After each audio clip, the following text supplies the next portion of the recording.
Welcome to Monday's Moment. I hope everything's going good for you out there. What I got in my hand here is a simple, what they call composition book. It's a book where you can use the paper for anything, I guess, but it's intended for you to write down your thoughts and keep them. A lot of people will take these books and they'll use it for schoolwork, or some will even use it for a diary, and they write their thoughts down. Well, it's Monday's Moment.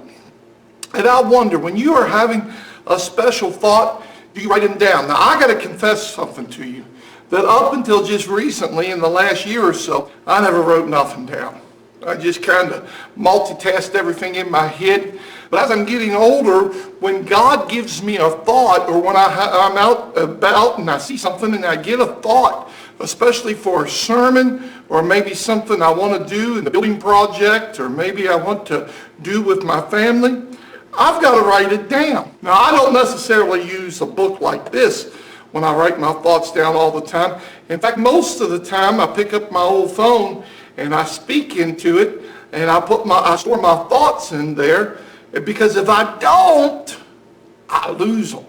Hey, some of the thoughts that you've had were great thoughts, and if you're like me, you've lost them because you didn't record them.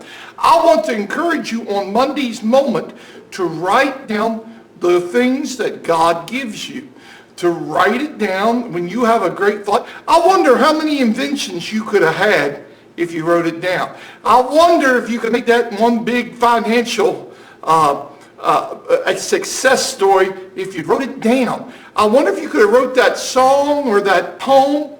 You versed it over in your mouth, but you didn't write it down.